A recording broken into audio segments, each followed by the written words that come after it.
The Quran says you are busy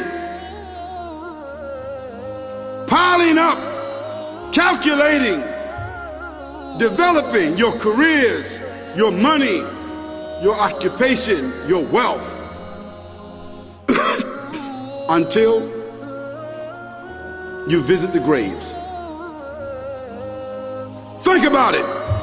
When was the last time that you went to a funeral? Was it your mother? Was it your father? Was it your grandfather? Was it your uncle? Was it your cousin? Was it your friend? Was it your wife? Was it your husband? The last time that you visited the grave, when you went to a funeral and you saw that person whom you loved that was laughing, crying, live, boasting, wealthy, educated, denying, arrogant, whatever they were. What was the demeanor of the people when you walked in that funeral home? When that person was stretched out in their last suit? What was the demeanor? Were the people cracking jokes? Were they dancing? Were they clapping and singing songs? No. Silence. Melancholy. Trauma. Why? Because every person that walked in that room, seeing that person stretched out, the first thing they thought about was not the person. The first thing they thought about was that one day this will be me. So Allah said, Alhaakumut takathur. All of us, all of you are engaged in running your mouths, doing your business, multiplying, buying houses, cars, business, whatever you're doing. And when you're told about God, religion, life, morality, you're saying, look, I ain't got no time for that. I ain't got no time for that. I don't want to hear that. I don't even believe in God. Matter of fact, I don't even know if I'm gonna die, and if I do, maybe I'm coming back again. As a matter of fact, science is so sophisticated that I think really that they're on the verge of being able to solve the whole thing of death soon. We ain't gotta die. If we got enough money, we don't even have to die. See how arrogant people can be until they visit the funeral house. And then after you go to the funeral house, if you got the guts, if you're able to do so, you go to the grave.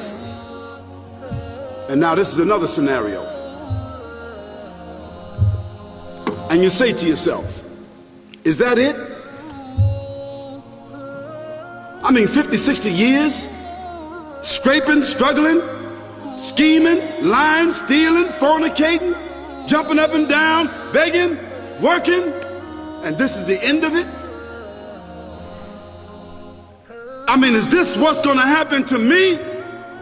Are they going to be dropping me into a hole in the ground? A hole in the ground, the same hole that a cat digs after it defecates.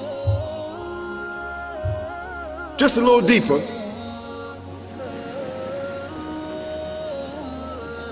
But for the same reason. The cat digs a hole because the cat has dignity. Something that human beings don't seem to have. Instinctively, the cat digs a little hole, covers it up. Humans have got to be taught to do that. But it's for the same reason. So you and I, we're going into a hole a little deeper than the one the cat dug. And all the people that's crying, pulling out their hair, screaming, almost acting like they falling in the thing with you. They want to just jump in there with you. Not really though, you know, it's all an act. Because ain't nobody really gonna jump in there and stay in there. They don't love you that much.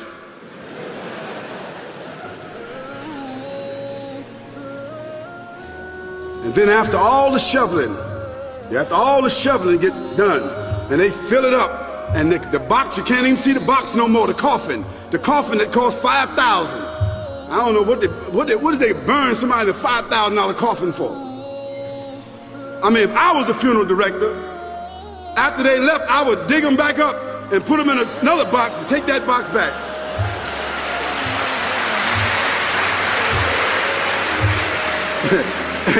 and honestly, I'm telling you, that's what they do. Yeah. So after all the money and all the drama, and they dig that hole and put you in there and cover you up, and everybody goes back to the place, go back to mama's house or daddy's house or whoever's house, and we cook some chicken or whatever it is, and we do a little dancing and drink some scotch and forget all about that person, and then we want the lawyer to come down talking about, divvying up the spoils. So if that woman who died had a husband, somebody else is gonna marry him, you know that. And that man who died, that woman, in about 6 months or a year of grieving or whatever it is, she gonna come to understand that she needs somebody else to be with, so she gonna marry somebody. So that means if his suits are still in the closet and he can fit them, who gonna wear them? So it really means that after all this time, and the people walk away from that grave, it's over. What about that person in the grave? What's happening? Because you know and I know that death is almost like sleeping. Death is like sleeping. Your body is gone. Your body is dead. Your spirit is gone, but your consciousness is there. Yes, brothers and sisters, you and I are going to know when the people put us in that box and put us in the grave. We are going to know. Your spirit is gone. You can't shout. You can't call out. You can't say, "Don't leave me here." But you're going to be hearing and you're going to be seeing, because that's a different kind of consciousness. But you can't move. And in that grave, this is when the real trauma is going to begin. Because there's a reason for humans to go inside the grave. If the Creator wanted to, He could have caused us to live and then disappear into the atmosphere. But He didn't. He caused us to go into another womb called the tomb. You started out in the womb of your mother, and you wind up in the womb of the earth called the tomb. From the womb to the tomb. This is the whole trip. And this is what you have to think about. That grave is going to be a place of drama and trauma. A place where you're going to be questioned before you're resurrected. And brothers and sisters, do you think that human beings that have the ability